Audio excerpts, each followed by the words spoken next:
Welcome to the Scholars Chair, everyone. Today, our special guest is Muslim educator and author Dr. Safi Koskos. He is the president of IQRA, International Quran Research Association. Our discussion tonight is on a book review, a book written by Dr. Robert Dixon Crane. The book is entitled The Natural Law of Compassionate Justice: An Islamic Perspective. At focus is the article he wrote called Forging a Strategy for the Future. Welcome to the Scholars Chair, Dr. Koskos. Thank you very much for hosting me. Dr. Robert Dixon Crane wrote on page 11 of his book, entitled The Natural Law of Compassionate Justice, the concept of justice as an expression of natural law is central to every civilized legal system and is important in every world religion. That is a huge statement, and one that I can see sets a very profound and meaningful foundation for our discussion. Dr. Crane was an amazing intellect. Do you think this idea is fundamental and foundational to Dr. Crane's writing on justice and natural law? Yes, I do. But let us first define the terms as Dr. Crane used to say. Natural law assumes that there are universal moral standards that are inherent in humankind throughout all times, and these standards should form the basis of a just society. Human beings are not taught natural law per se. Instead, we discover them, those laws, by consistently making choices for good instead of evil. Under the theory of natural law, everyone, regardless of their governmental or political system, culture, or religion, has the same rights, as these rights cannot be denied by others. Dr. Crane believed that natural law is passed to human via a divine presence. Hence, his statement, the concept of justice as an expression of natural law is central to every civilized legal system and is important in every world religion. The idea is in fact foundational to Dr. Crane's writing on justice and natural law, as he was a believer in God and in the Quran as a final and comprehensive message from God to humanity. Mm-hmm. No, I quite agree with that statement, that assessment. He was a person that should be read and should be followed with a great deal of scrutiny, as people who have read his book have done. Dr. Crane further wrote, a major challenge today in interfaith dialogue and cooperation, as well as the international public policy, is whether Islam as a religion both calls for such respect and deserves it. Do you think Dr. Crane is supporting the idea that Islam guides Muslims to justice? And I think there would be a universal idea that Islam calls all of humanity to justice. And but is that what Islam is doing? Is that the nature of the religion? Is it actually calling us to cooperate with each other? Well, beauty is in the eye of the beholder, my brother. Yes. But Dr. Crane believed in his own mind that he belonged to what he called a classical or traditionalist school of Muslim thoughts.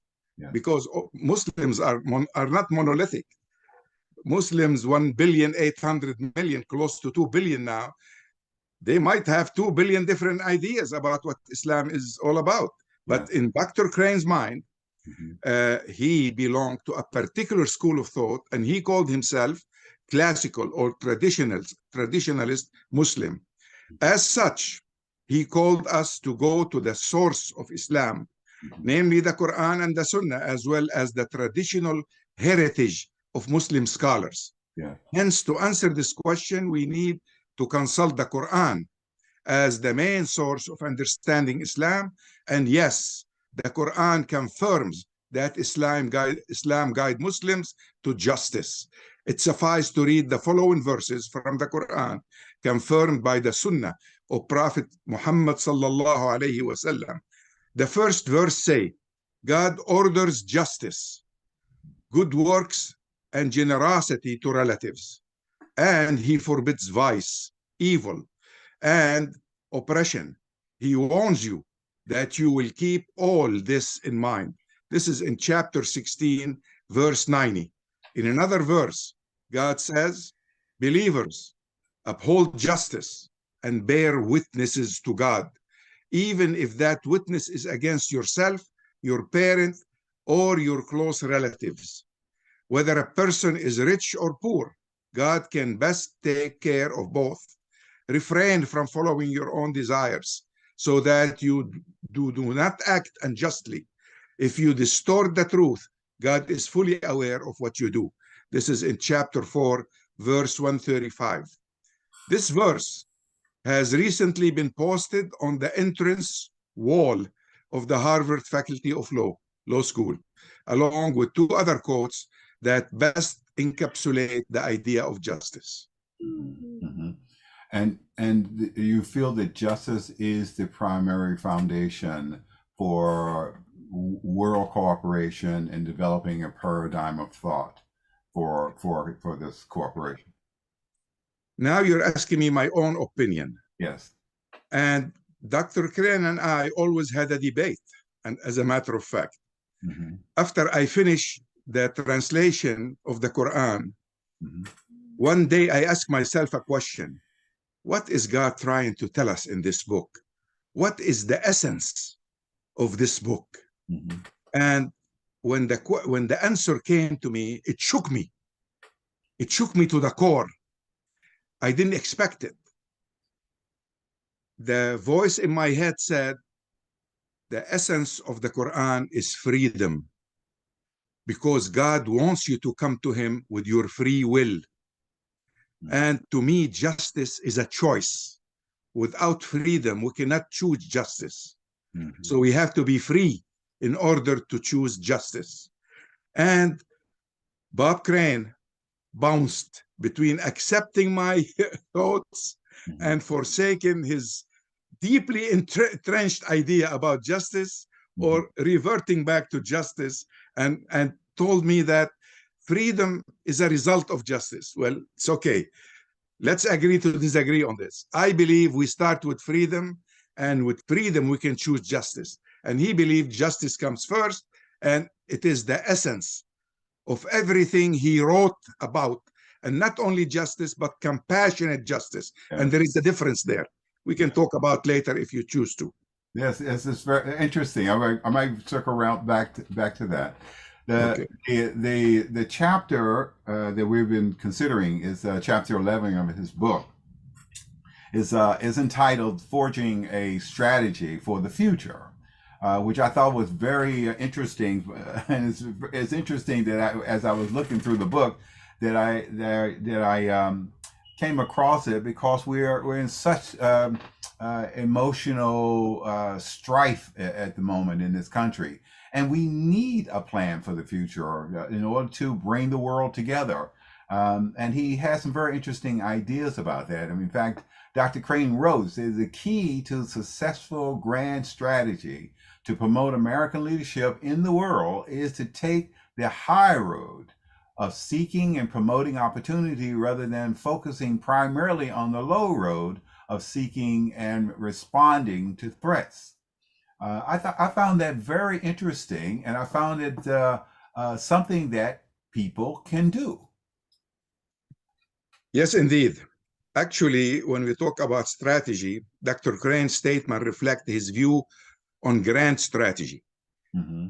which is a term that refers to a nation's most important and enduring interests and its theory for how it will defend or advance them, given domestic and international constraints. Dr. Crane has written extensively on the concept of grand strategy and discussed it with me a lot. We used to meet a lot and discuss this kind of stuff. Yeah. And its application to the United States and the world. He advocated for a grand strategy that is based on the principle of natural law and compassionate justice, Yes. and to seek to promote American leadership in the world through cooperation, dialogue, and mutual respect. Dr. Crane lost his job because of that. Well, I don't have that written, but it's a statement of truth. Dr. Crane criticized the conventional approach to grand strategy that is based on realism, power politics, and the threat perception that often leads to conflict, intervention, and militarism, otherwise known as a strategy of power. Yeah, yeah. Adopted by Henry Kissinger. Yes, yes. And promoted by him. Anyway, yes. The Israel-Palestine conflict is a prime example of the United States choosing to impose peace in the Middle East, regardless of justice or fairness to the people involved. Another example is the U.S. reaction to the post 9/11 attacks.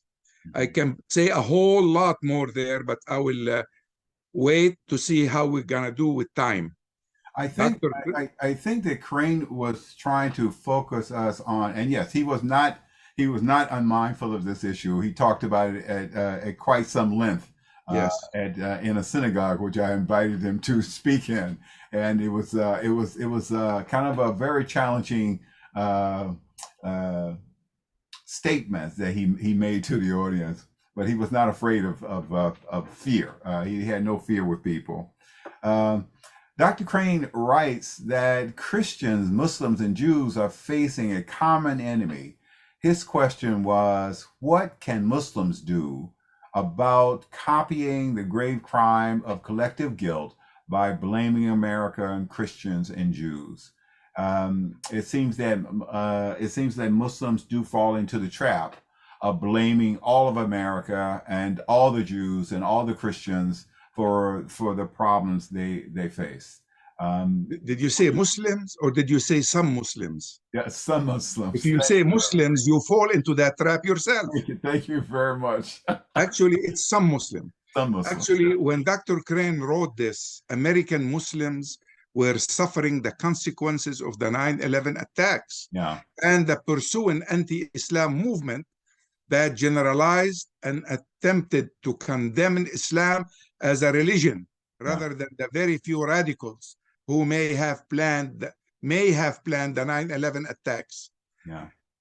A lot has happened since then. American Muslims did a great job opening their mosques to everyone who chose to ask questions or to observe Muslims in their daily prayers. I chose to respond to 9/11 by translating the Quran into a simple high school level English, targeting young Americans whom I knew were curious to know and to find out for themselves about Islam. Muslim organizations such as the IIIT financed Islamic study departments in various American universities, and gradually more Muslims start getting involved in the public life, volunteering, running for office, and serving in the public sphere. All these activities were successful in changing the public image of Muslims. There are, of course, the fanatics that will not change their views of Muslims regardless of what we do. Yes. So today, interfaith organizations are spread in every corner of the United States. We have multi-faith organizations working together everywhere. A prime example of that is JIDS, the Jewish Islamic Dialogue Society of Washington, D.C., and Jama'at, Jews, Muslim, and allies acting together, and many other. All this is only here in this area. And in your area, you have more organizations you can name. Yes. It is no longer unusual for a Muslim to be invited to address a synagogue or a church, or for a mosque to invite the neighbors to come visit, meet the community, and to ask questions about Islam. All this all this planning is paying at the end, regardless of the fanatic who are still there, regardless of what we do. The fanatics are still there, and they are hardcore. Regardless, Muslim, Christian, and Jews need to work together and lead toward a central position known in Islam as wasat, central or moderate position, based on interfaith alliances. Why would Muslims do this? Because Allah calls them to do this in the Quran. He says, "We have made you a moderate nation so that you may bear witness to humanity, and the messenger may bear witness to you." This is in chapter 2, verse 143. Dr. Crane suggests that we Muslims should do all this and more without copying the grave crime of collective guilt by blaming America or American Christians and Jews. Yes. I think we're doing that. I think that's true, and we would, I think, to also do justice to our topic, the Pew Research Group, as well as Dr. John Esposito, who have been working on this issue of the ignorance of Islam in American society, has published and made public that we are actually losing ground in terms of tolerance from the American public. It seems that there is an increasing I don't want to say resentment against Muslims. So it's one of those things that needs a lot more work and a lot more effort. But I think that, as you said, the groundwork is there. If you want to know, you can find out in your neighborhood, perhaps, what the Muslims are doing and what Muslims believe in. But I want to focus again our attention to Dr. Crane's writings. Do you agree with Dr. Crane when he declared that to demonize the entire religion or the entire nation is a threat to everyone? There are Muslims who think America is all evil, and there are Americans who think that Islam and Muslims are all evil. Yes, I wholeheartedly agree with his statement. Yeah. For the following reasons. One, to demonize an entire religion or an entire nation is to deny diversity and complexity of human reality, and to reduce people to stereotypes and prejudices. Dr. Crane believes that this is a form of ignorance and arrogance that distorts the truth and to destroy the truth and prevent understanding and dialogue. Two, to demonize an entire religion or an entire nation is to dehumanize and vilify people who have different beliefs or backgrounds, and to justify hatred and violence against them. Dr. Crane believes that this is a form of injustice and oppression that violates the dignity and rights of all human beings. Mm-hmm. Three, to demonize an entire religion or an entire nation is to create a sense of fear and hostility among people, and to polarize and isolate them from each other. Dr. Crane believes that this is a form of division and conflict that undermines the harmony and cooperation of the human family.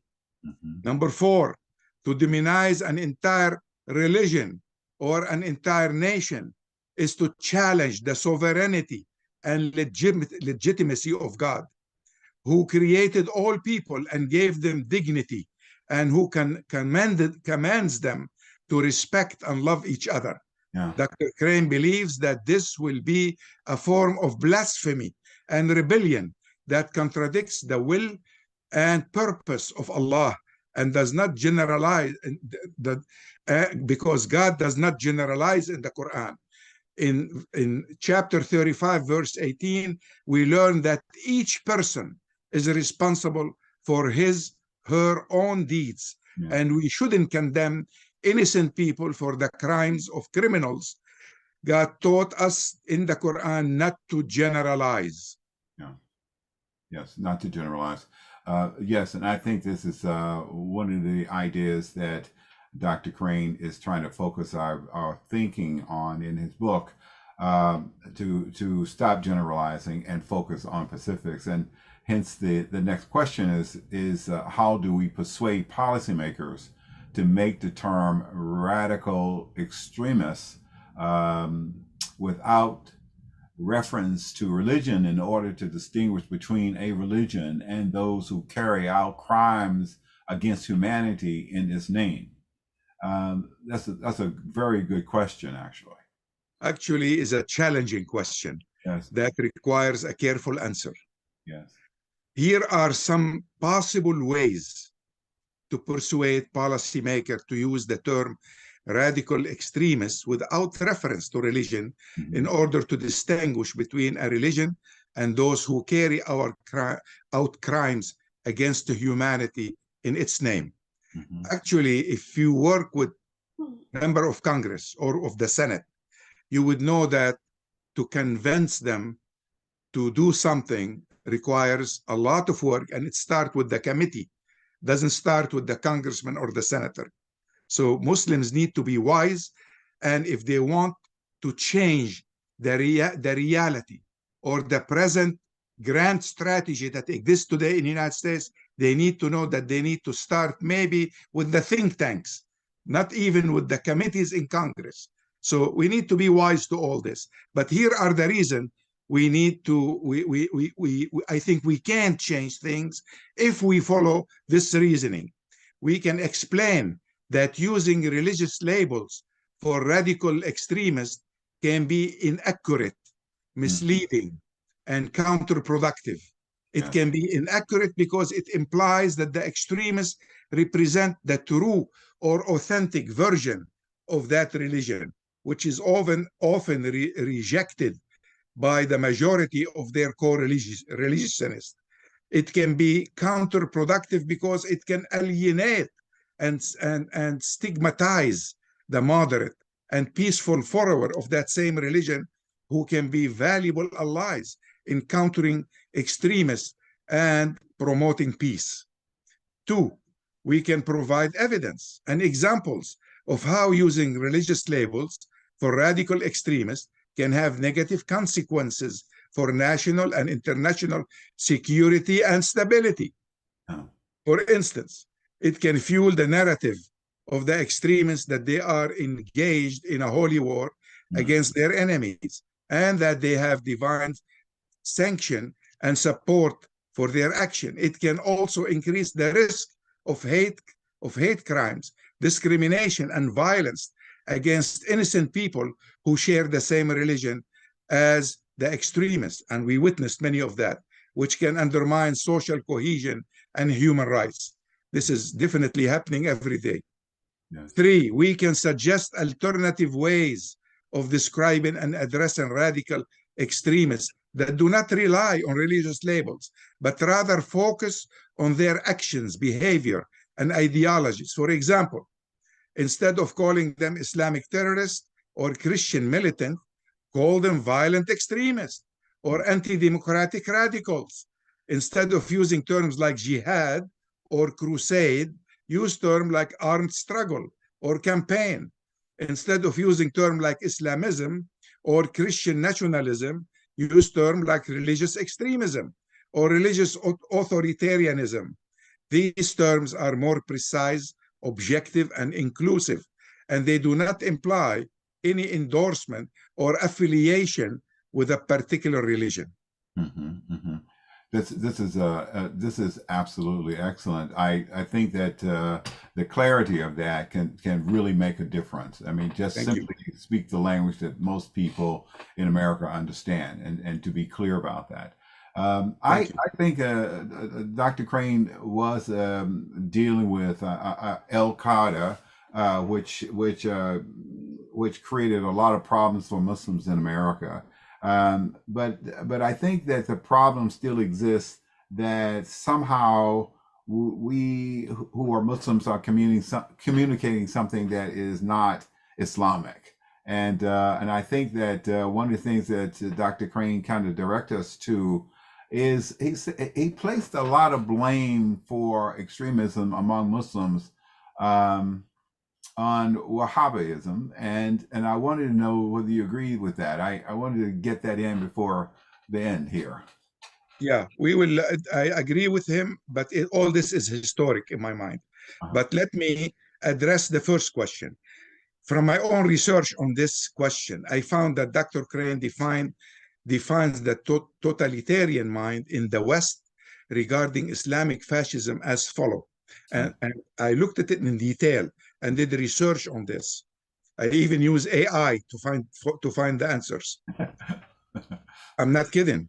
The totalitarian mind is a mindset that rejects the diversity and complexity of a human reality, and that simplifies and distorts the truth to fit its own agenda and interest. I think you're right. It is a mindset that is intolerant of any dissident or criticism, and it uses fear, propaganda, and violence to silence and suppress any opposition or alternative views. 3, it's a mindset that is driven by a sense of superiority and arrogance, and it considers itself as the only source of authority and legitimacy. 4, it's a mindset that is devoid of any moral or ethical values, and that justifies any means to achieve its ends, regardless of the consequences for human dignity and rights. Next, the postmodernist phenomenon of Al-Qaeda regarding Islamic fascism is an example of the totalitarian mind in action, as it uses a distorted and corrupted version of Islam to wage a global war against the West and its allies. Next, the postmodernist phenomenon of Al-Qaeda is also an example of the totalitarian mind in reaction. That first was in action. This is in reaction. It is a product of the historical and contemporary injustices and grievances inflicted by the West and its allies on the Muslim world. Next, this phenomenon of Al-Qaeda regarding Islamic fascism is also an example of the totalitarian mind in contradiction, as it contradicts the true teachings of Islam, which are based on natural law and compassionate justice, and which respect the human reason and conscience. Therefore, I think Dr. Crane defines the totalitarian mind in the West in relationship to post-modernist phenomenon of Al-Qaeda regarding Islamic fascism as a dangerous and destructive mindset that opposes and perverts the principles of natural law and compassionate justice that he advocates for. So it is in fact a thought and act of injustice, essentially. Yes. Yeah. I can add that the Western totalitarian mind continued to express itself today. Yeah. This is not over. Yeah. Through the policies and the hate statements of Donald Trump and his followers. Yeah. At this time, the U.S. is truly divided, and the responsibility of American Muslims is great as a force. It's great as they need to unite all those who believe in peace based on justice, regardless of religion, race, gender, or national origin. So that exists. We're watching all this, and we need to react to it as leaders, as chosen people based on the mission, not based on the race. Yes, absolutely correct. I think that Dr. Crane, who wrote further in his book that the only effective and lasting solution to the perception of a dilemma is not missiles against terrorism, but rather a grand strategy based on a paradigm of peace through justice in order to address the causes of conflict.